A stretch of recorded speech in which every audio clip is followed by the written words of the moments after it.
नमस्कार दोस्तों, स्वागत है आपका डी के इंस्टीट्यूट चैनल पर। जैसा कि आप देख पा रहे हैं, आज हम पढ़ेंगे लीनियर मोमेंटम के बारे में। सीबीएसई बोर्ड, एसएससी बोर्ड और स्टेट बोर्ड के बच्चों के लिए बहुत ही अच्छी वीडियो है ये। इसके अलावा अगर आप फिज़िक्स के बारे में जानना चाहते हैं, पढ़ना चाहते हैं, तो भी आप ये वीडियो देख सकते हैं। चलिए स्टार्ट करते हैं टॉपिक आज का।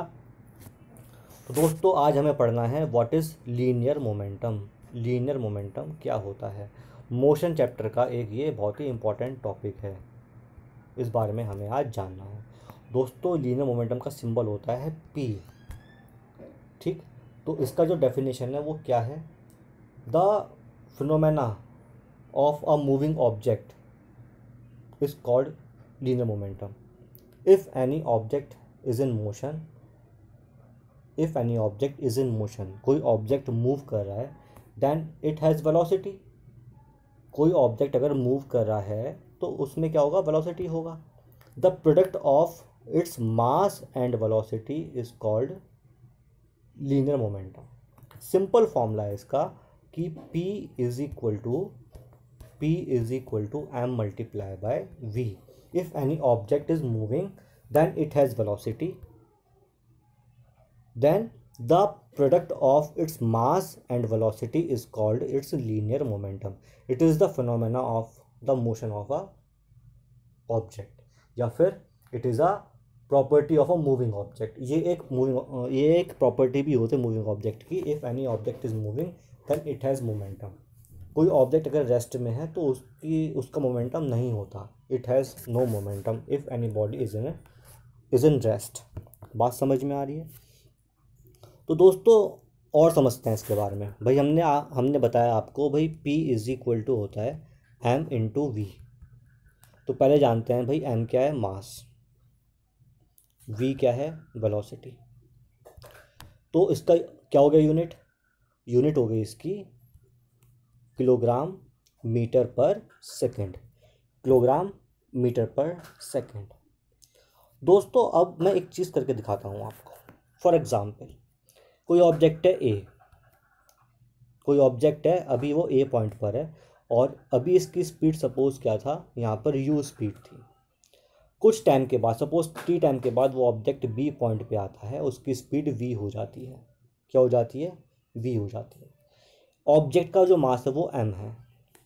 तो यहाँ पर कितना मोमेंटम होगा इसका? यहाँ होगा इसका मोमेंटम m इंटू यू, और यहाँ होगा इसका मोमेंटम m इंटू वी होगा। कितना चेंज हुआ मोमेंटम में वो निकाल लेते हैं। चेंज इन मोमेंटम निकाल लेते हैं। चेंज इन मोमेंटम कितना होगा दोस्तों? M v minus m u. ये कितना टाइम में हुआ चेंज? ये टी टाइम में हुआ। M v minus m u t time में हुआ। ज़रा एम कॉमन लो, क्या बचेगा? एम कॉमन लिया तो बचेगा v minus u by t. लिख लो इस चीज़ को। तो दोस्तों, मेरा जो आया था अभी चेंज इन मोमेंटम, कितना आया था? वो आ गया m into v minus u, ठीक, अपॉन टी। तो ये इसको बोलेंगे हम rate in change in momentum. क्या बोलेंगे इसको? Rate in change in momentum. जब भी टाइम से डिवाइड कर दें किसी भी क्वांटिटी को, वो उसका रेट बन जाता है। Delta F by T rate in change in force. Delta W by T rate in change in work. किसी भी क्वांटिटी में अगर हम टी से डिवाइड कर देते हैं तो वो उसका रेट बन जाता है। तो यहाँ पर हमने टी से डिवाइड किया डेल्टा पी को, तो पी इज़ मोमेंटम, तो rate in change in momentum. तो दोस्तों, एम इंटू ये क्या चीज़ है? V minus u upon t क्या है? Change in velocity upon time क्या है? एक्सेलरेशन। क्या है ये? एक्सेलरेशन। तो इसका मतलब ये समझ में आया है हमें कि delta p by t is equal to m into a. समझ में आया? Delta p by t is equal to m into a. M into a is what? It is force. M into a is what? Force. तो मतलब दोस्तों, एक नियम, एक law बन के आ गया कि rate in change in momentum is equal to force. Rate in change in momentum is equal to force. ये चीज़ समझ में आती है हमें। इसको बोलते हैं न्यूटन्स सेकेंड लॉ। क्या बोलते हैं उसको? न्यूटन्स सेकेंड लॉ बोलते हैं। Rate in change in momentum is equal to force called Newton's second law. तो दोस्तों अगर सपोज ज़रा एक बार ये सोचिए, डेल्टा पी बाई टी मैंने निकाला, अगर ये फोर्स जो है वो ज़ीरो कर दूँ मैं, तो डेल्टा पी ज़ीरो हो गया या नहीं हो गया? डेल्टा पी ज़ीरो हुआ नहीं हुआ? डेल्टा पी क्या था, ये मैंने क्या करा यहाँ पर, फोर्स को ज़ीरो कर दिया। फोर्स जो है वो ज़ीरो कर दूँ अगर मैं, तो delta p by t is equal to zero.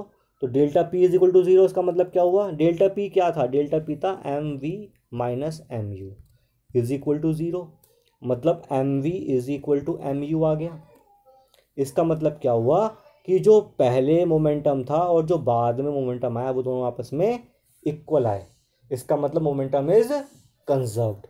दोस्तों एक महत्वपूर्ण नियम है ये, इसको बोलते हैं हम law of conservation of momentum. क्या बोलते हैं इसको? Law of conservation of momentum.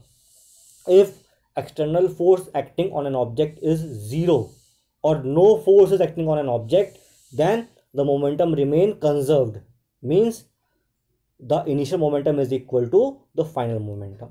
That is the law of conservation of momentum। मतलब जो पहले मोमेंटम था और जो बाद में मोमेंटम आया वो आपस में इक्वल होंगे, प्रोवाइडेड दैट जो फोर्स लग रहा है वो ज़ीरो के इक्वल होना चाहिए। तो दोस्तों उम्मीद करता हूँ जो मैंने आपको आज पढ़ाया है वो समझ में आया होगा, और समझ में नहीं आया तो मुझे प्लीज़ कमेंट करिए, कमेंट में बताइए क्या दिक्कत आई है, उसको सॉल्व किया जाएगा। और आपको अगर पर्सनलाइज्ड वे में ट्यूशन्स चाहिए या फिर गाइडेंस चाहिए तो मैंने डिस्क्रिप्शन में अपना व्हाट्सअप नंबर दिया है, ईमेल आईडी दिए और फेसबुक आईडी दिया, आप वहाँ पर मुझसे कनेक्ट हो सकते हैं और एक पर्सनलाइज्ड वे में 1-to-1 वे में आप मुझसे कोचिंग ले सकते हैं। तब तक के लिए धन्यवाद। आपका दिन शुभ हो।